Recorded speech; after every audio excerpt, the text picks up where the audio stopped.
Well, hello and welcome to what is now Series 3, the third year of our podcast, The Map Room.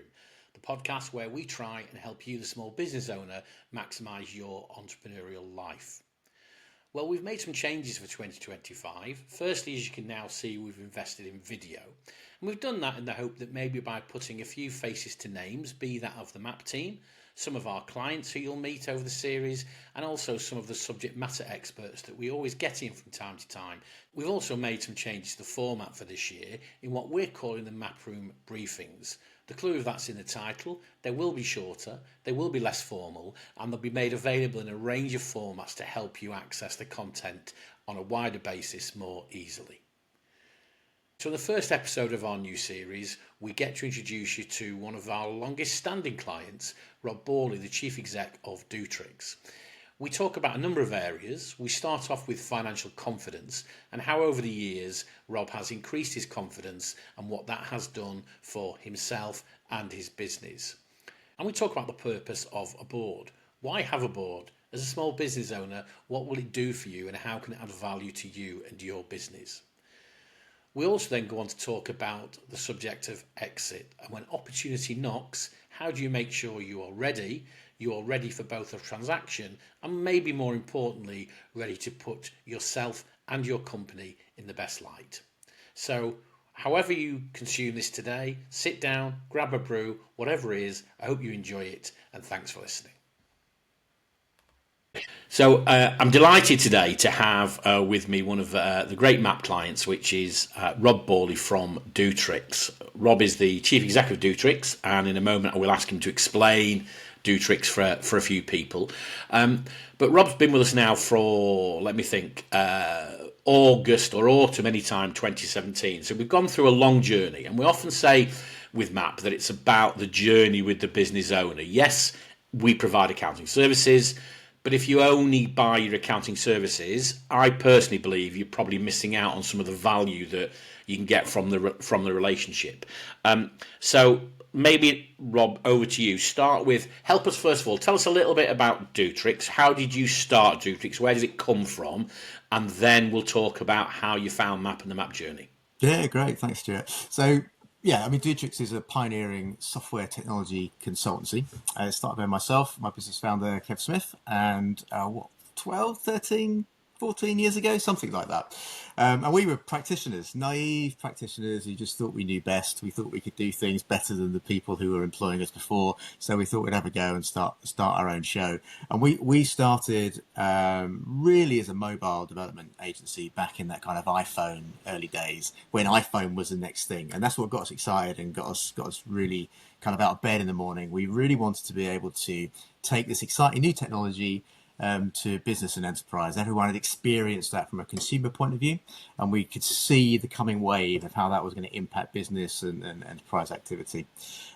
Fast forward kind of 4, 5, 6 years, and there was a new wave that was coming along, and that was kind of the cloud and cloud first development and cloud first technology. And we were, again, really pioneering in the early days of that space as well. We could see how the cloud was going to become the operating system, I suppose, of the business world, and people were going to be moving their technology onto cloud space, and how the cloud was going to end up running all of the software that it sits on, and we built successful businesses off those two pillars. And now the next coming wave is obviously AI, and that's kind of again right at the beginning where we're positioning ourselves in terms of what we can do, and where we help organizations is where the leaders of that organization understand that there's something that needs to be done, there's something that needs to change, but for whatever reason they're unable to build the teams, put the processes in place, or deploy the technology to maximize that coming wave. So we are the people that go in and help them both in terms of consultancy, but then ended up kind of developing and deploying the technology that they require off the back of it. Fascinating, because that's not dissimilar, although a very different skill set and a very little service to what MAP do with yourself. Right. So we talk about the concept of outsourced finance function, and that's not dissimilar to what you're saying here. And there really is a synergy there, because as I say, so if I go back to when we first started working with you, it's very different to the number of people who work with Dootrix now from a MAP perspective, doing different services and where you are. So talk us a little bit about, where were you What was driving your need? How did you find MAP, and what was the problem that you needed a solution for? I think we bumped into you in a pub, did we, Stuart? Wasn't that? Oh, it's very similar. That's what normally happens. We did have a beer. No, it was in the MN offices. I was providing a Q&A service for MAP at the That's time. right. Yeah, There I was was a some. client. I was a That's right. client at the time of MAP, so I wasn't involved in the business. Yeah, but Yeah, yeah, yeah. you had a beer in your hand. I had a beer in my hand. There was some kind of networking event. You were Yeah, speaking. You were talking about, how it's a well-trodden path. That everyone thinks their business is unique and their journey is unique, but yeah, actually nothing's unique. It's all been done before, and it's a very well-trodden path. You just need to know how to talk to people and get that experience in. And myself I was there. My business partner was there as well. And we were actually sat in opposite ends of the room, and we yeah, and we both had this kind of I don't know, light bulb moment. It's like, okay, this is what we're missing. We've basically been going for, I don't know what it was, 5, 6 years at that yeah. point, and we'd been doing well. We were profitable. We were growing. Actually, I think we'd exceeded kind of the expectations that we should have had, really, for considering the lack of experience that we had.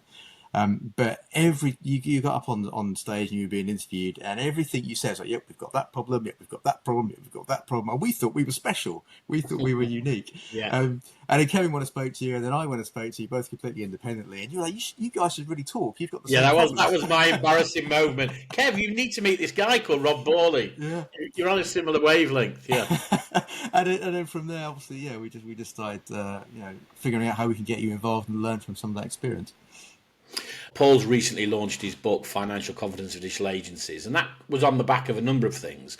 Not only genuinely wanting to explain, as you say, the steps to which these things can be, let's just use the word systemised, for want of a better phrase, as I say, not that it's all unique, but also the fact that we used to talk about financial maturity, and maturity sounds somewhat judgmental.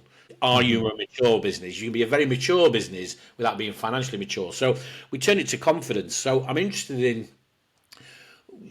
I obviously know the journey we've gone on together in terms of starting with basics of obviously the accounting, bookkeeping, putting budgeting in place. And I remember the journey we went through to get sort of forecasting into your business. And you've taken that now to another level by putting it through to other people. If I said to you, where are you with your financial confidence, and what have you built over the last few years? Yeah, I mean, I think again we start from where we began. We didn't know anything. We were practitioners that were muddling along. We had an outsourced accountant who basically kept us legal, but we didn't really know anything about anything. We were literally living month to month. Do we have enough money in the bank this month? Okay, great. That means yes, we can get paid, or we haven't quite got enough people, so we better hire some people. And and it was very hand to mouth, month to month. I think what over the years, and it has taken time to kind of develop that. I think maturity is the right word, really, Yeah. to develop that. With MAP's help, we've got to a point now where we can actually go quarter to quarter, half year to half year, and annually we're now forecasting kind of where we want to be at the end of the year and putting plans in place, both in terms of the finances available, but also who are you hiring and where are you investing and what sorts of for us it's like what technologies are we going to be moving into, where are we going to be doing R&D, and actually assigning time and money way ahead of time to make strategic moves and actually to plan where we're going to be in 12 months time. Now things happen, things change, right? Yeah. Plans are there to be ripped up and thrown away, but having something that you are working towards and proactively engaging with is so much more valuable. It means you can move so much more faster, move quicker than just making it up day to day, even month to month, just based on kind of what's going on the ground. Really interesting. Talk to me about and again, I think lots of people don't believe when we say this, that, and it's the old stitching time. The time spent doing this budgeting etc. at the start, I passionately believe, and it's interesting you've echoed the same thing, does save time as you go through the year, and it does help you make the decisions because you can bring it all back to, have we planned for that? And absolutely, I'm the first to say your plans change, and you might have a fantastic opportunity that means you rip up plan A, and that's great. But I know where you've gone in terms of, and I think you've taken your financial confidence and now I'm going to use the phrase bestowed it or empowered it in others. Talk to us about how you've moved the forecasting element to other people in the business from where we used to sit and do it to others, because that's a transition I think is of value to yourselves as shareholders, but also an interesting lesson for others. Yeah, I mean, having confidence in the budgeting and the forecasting mechanism, apart from anything else, just relieves kind of a stress or a layer of, maybe stress is not the right word, but it's a layer of decision fatigue. You know, as the kind of the owner of the business who's running the business day to day, particularly in that early stage where you're still Yeah. in the trenches and you're doing everything, you're making decisions constantly. Like, every half an hour, every 10 minutes, sometimes it feels like someone wants you to make a decision. It's all you do as the founder of the business, is you are the person they come to make the decision. But if you've already made some of those decisions ahead of time, because you said, well, actually, this is the direction of travel we're going, this is the size of the team we think we want to be, this is the shape of the team we want, this is the kind of activity we want to be doing, it removes just a layer of that decision fatigue, and you can refer back to kind of, okay, well, we're being pulled over here, but is that part of the plan? Well, it wasn't part of the plan, but maybe that's okay. Or no, it wasn't part of the plan, so we're not doing it. And it just relieves that layer of fatigue from you. And I think as we've grown as a business, we've now got a management team in place that's functioning really well. And that budgeting and forecasting first pass and second pass is all done by them. And they now are presenting that to us as kind of the founders of the business and the board. And what that means is that they are taking on all those early level decisions. They are empowered to say, actually, we think this year we're looking at this kind of growth, or this area of the business is going to decline, and that's okay, and this is why. So it gives them the tools and the confidence to be able to tweak the machine and present those opportunities back to us. I mean, there's some classic things in there, isn't there? There's obviously the fact that by having that input, they hopefully get ownership, and therefore the motivation to deliver is greater in my experience. But it brings me back to one of our first conversations. One of the things that you said to me, and lots of people say to me today, is I would appreciate or need accountability. Surprising, lots of people say that and then either don't really want that, or sometimes my version of accountability can be quite black and white for people. But I find it fascinating that now you've got to a point there where, as you say, you've almost moved that so they now feel accountable to you, and you've got that piece now. So I think, as you say, what you've taken on board from your sort of map journey, you are now developing within your team and your business, and I think that's partly why things are happening as they are happening for you guys, which is really interesting. You mentioned the board there, Rob. Talk to me about, obviously, we first started working with you, and you say you were founders, and interesting, even in when you had the conversation there, you sort of said you still saw yourself as the founder rather than potentially the CEO or a board member. What's the role of the board been for you, and what's the role of the board been for Dootrix, and how's that changed? To start at the beginning, I think the board, we kind of struggled with kind of the point of it initially. Obviously, the two of us had run the business from scratch. We got ourselves from A to B, and we thought we were doing fine. We wanted a bit of advice and a bit of help, but an established board just felt like a stretch too far. What was the point? But actually, I think the main benefit, I think there are two main benefits, actually. The first one is that I think most founders of a business wait far too long to get external professional help in.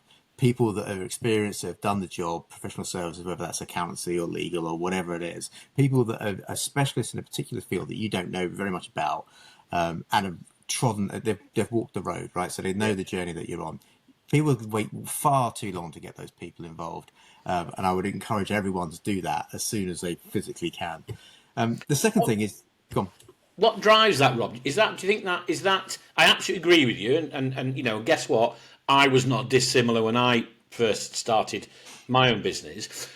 Is it the entrepreneur's thing? Is it I'm supposed to know this, or as you go back, I am the decision maker, or is it the fear of the unknown? Is it about I'm exposing myself to something I don't understand. And I know you can only speak from your own experience. What do you believe is that is that lag, or the cause of the lag? I think it's twofold. I don't think it's the first one isn't deliberate. I think it's kind of innate. So if you're the sort of person that's left your 9 to 5 and you started a business and you've actually got it off the ground, then actually you're pretty good at most things, right? You can turn your hand at most things. You can learn to do enough bookkeeping to keep you legal. You know enough about you can find a contract to kind of and tweak it. You can do enough, right? And also you want to do enough. That's the The interesting drive. bit. It's the drive. It's the learning the new things, and so you kind of put yourself in that position of being the central spoke, if you like, of it all, just because you do, not because you choose to. So I think that's part. So you sort of don't. It's not that you don't want help. It's that you just don't really. It would help, but it's not going to change. You don't see that it's going to change the game. So I do think that's part of it, and I think it's innate. The second part is cash. Like you're so used to in that first part of your journey, looking at every penny, wondering whether or not there's going to be enough to make payroll or whatever. When someone comes along and says, actually, well, I'd like you to pay me a retainer and this is the value you're going to get over time, you're like, well, we're doing all right, Yeah. So I do think there's a mental leap there to kind of to pay the money. But once you've done it and you see the value, it's an absolute no-brainer. But I think they're the two things for me. Interesting. And explain to people now then. So the role of the board for you in Dootrix. So you're chief exec in terms of responsible for day-to-day operations, and you have a team. And just for clarity, there's a chief growth officer now. There's a chief operating officer. There's a whole, delivery managers. There's a whole bunch of people, and then on a monthly basis, we get together in the board. But talk me through again, going back to the role of the board. What's your expectations of a board? So I think really the number one role of any board now is very clear in my mind, and I think that's accountability. You mentioned it earlier. It's someone who's people outside. Yes, they've got specialist skills and specialist things they can bring, but the main thing is you said you're going to do X, and now I'm going to hold you to account. Why are you not doing X? Why have you done this over here? And giving someone the permission to ask those difficult questions, to throw rocks at your plans, to say, okay, you didn't stick to your plan, but now tell me why, and talk me through that. And just putting someone in that position for you, I think, is really super important. And I think, again, is a big step for founders to do, because they're so used to just being the puppeteer and running their own show and controlling the strings themselves. But I think if you can do that, again, it releases you. It gives you a sounding board, which is really helpful. But I think that willing to make yourself accountable to somebody is super important. I think that's more important than the specialist skills. I think where lots of people come unstuck is that they appoint someone to fill a gap. Then maybe there's a sales specialist to help their go to market, or maybe an accountant, to help, to be an FD. But they've got no specific remit. So they will come in and they'll have a load of initial impact. They'll fix the go-to-market strategy, or they'll sort out their year end for them or whatever, help them with their financial planning. But once that's done, there's nothing left for them to do. So I think those kind of roles are really helpful as kind of maybe a Ned come in for a period of time, do this project, do this thing, and off you go. But more of a permanent board base is the individuals that you want to bring in. They've got the experience, and you're willing to say, whatever happens, we're going to give you sight of this, and you're going to throw rocks at it, and then you're going to hold me accountable to it later. Yeah. And that accountability piece is absolutely key. Totally, and I think as I suppose we both take it for granted, but also across that time, that's also where the trust comes in, because I think very often, people feel, as you say, they'll say they want to be accountable, but then the first time you try to hold them to account, you question them, it appears judgmental and they don't like it. And, very often it's not that, whether it's me or anybody else, it's not that somebody's seeking to judge. I always say to people, I'm not seeking to criticise, I'm seeking to understand. So I might ask 20 questions, and you think on the fourth question it's going to suddenly be, because you're going to tell me I'm wrong. It's not that. But it is that, I suppose it's the bravery, and sometimes, as you say, there's the bravery that's got the entrepreneur to do their own thing, as you say, whether it's found an opportunity, leave a 9 to 5 as you said earlier, and it's that bravery. And sometimes I think, well, you had the bravery then, show the bravery again now. You know, it's people often question at MAP why we have Be Brave as such a key company value, and it's that thing about we want to work with people who share similar values. So it's about being brave to look at stuff, and also being brave to not shy away from challenging, as you say, which is, I think sometimes it's very easy, and there's lots and lots of, you mentioned there the classic Ned scenario. There's lots of people who I meet who, you know, they'll go around just, you know, congratulating clients every month and saying how great they are with their golf club blazer on, so they can chuck a bill out the door. But it's not, I don't see how it's creating value to anybody, but okay. I think, you know, just to kind of run that off, I think you've got to get out of your own way as someone who owns business. You know, your ego, particularly as an entrepreneur, as a founder, you know, your ego gets in the way. You're successful. You've built something. You've made something.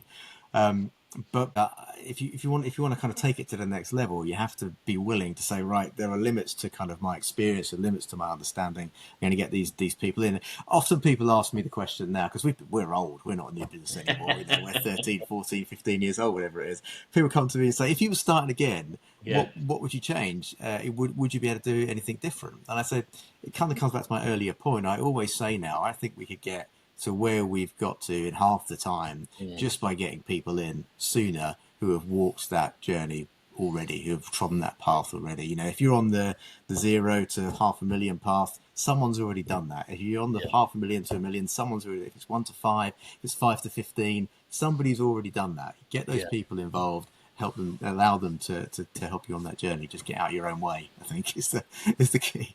Valuable lesson, Rob, valuable lesson. One of the questions we get asked a lot, Rob, is the concept of exit. And putting aside my view on, is exit binary? So is exit you wishing to leave your business or exit your business or have a capital outcome?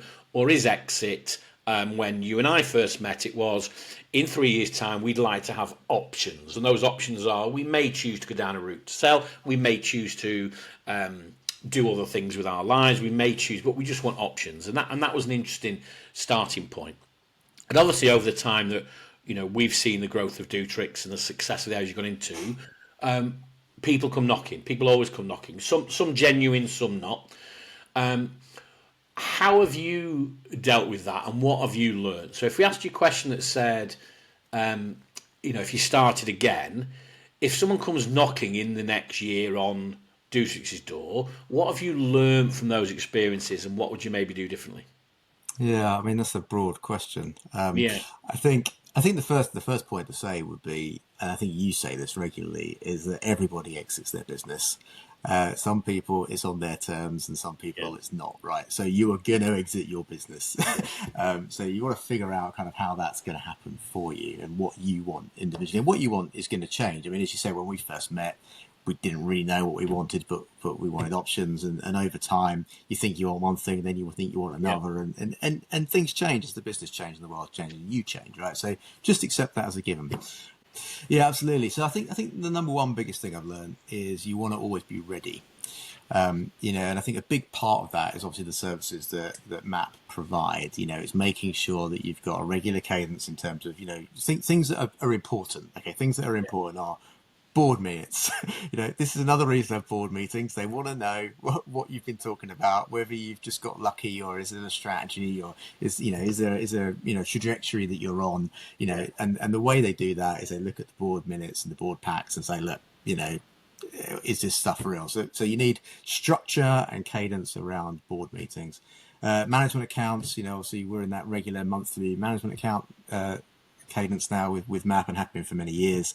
And again, it shows rigor, it shows that you've been deliberate, it shows that this is not a fluke, it shows that you're on a journey, that you can tell a story around your growth and you know what's going on in your business. So that, you know, those regular board minutes and management accounts are so important in being ready, because as you say, you could have a plan to say, oh, we're going to exit in 5 years, Yeah. but they might come knocking on the door tomorrow, which kind of brings me to my other thing I've learned. It's a bit like recruiters, right? They always knock on the door when you don't want them, and it is normally, if there's a flood, whenever you submit your accounts, right? The next 2 weeks, my phone doesn't stop ringing, and my inbox is full of people saying, "We want to buy your business. Have you thought about taking an investment?" And it drives you bananas. Don't get overexcited about that. It's just like recruiters calling.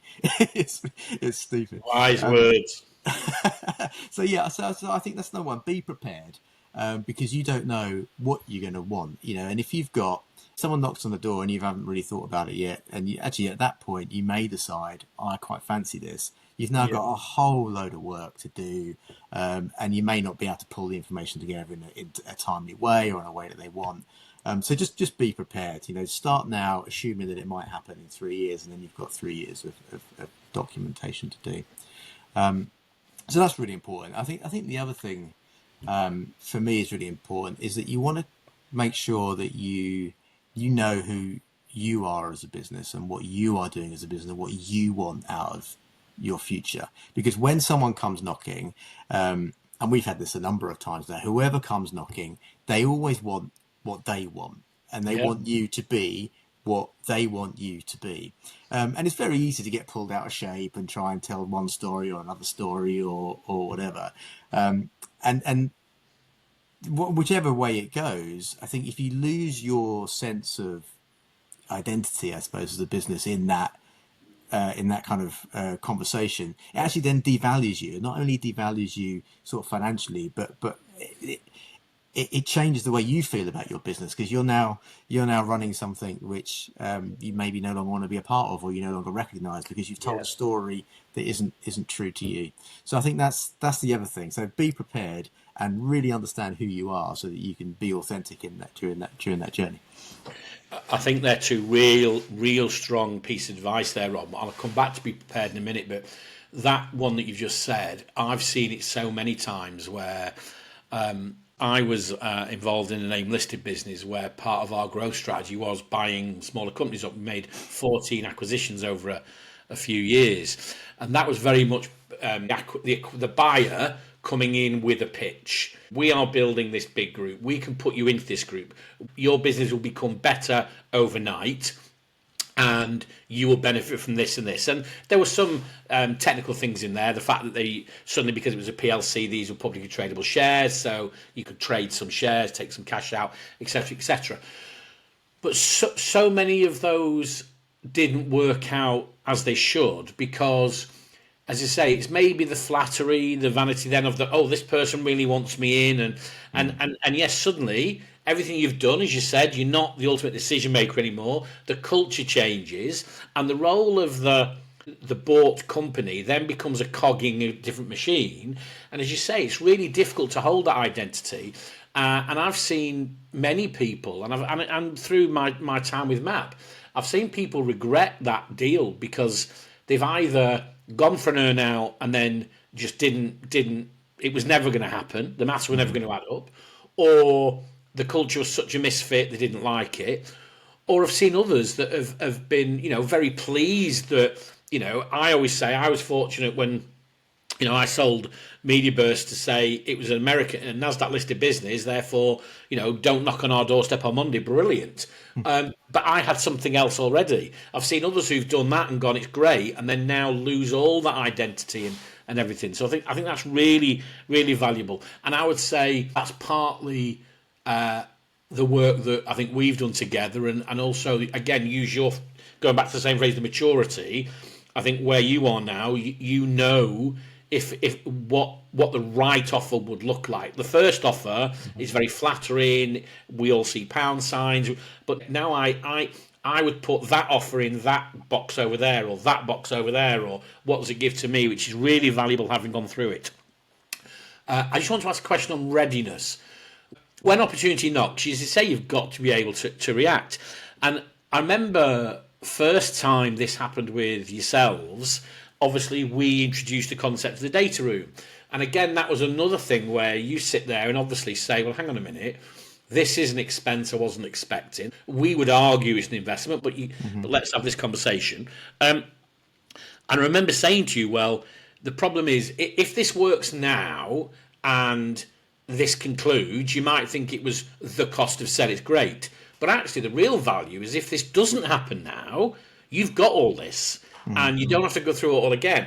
I'll be interested in that because, as I say, I know that Dootrix has that data room today and could spin it up at a moment's time and add new things to it, etc., etc. I'm interested in your views on that because that's a service that I think is underutilized by MAP and very underutilized by its clients. Yeah, I think it comes back to my opening point, really. I think everyone's going to exit at some point, right? And at some point, you want to do it on your terms. The more prepared you are, then actually the lower the cost is, both in terms of your time, your mental health, and the bottom line over time. So, and I think I would also tie it into you understanding who you are, because we've been on this journey a number of different times when people have knocked on the door, and we've explored them with curiosity more than anything else. But each time they've come with their own requirements. So we would like to see X, Y, and Z, and we want to see it in this format or whatever. And being able to say, well, actually, this is what we're doing. Yeah, it's all the information that you want, but it's in the format that we've defined, and this is how we're going to do it. Actually, again, puts you in control of that conversation, and saves you a whole bunch of time in terms of trying to give them what they want on their terms. So understanding kind of who you are, what you've got, and the format in which you can deliver it, I think is super valuable, super important. Brilliant. Well, obviously, huge thanks to Rob for that first episode. I do hope that some of the areas we covered were of interest to you. And if that's the case, we look forward to seeing you back once more in the map room. Bye for now.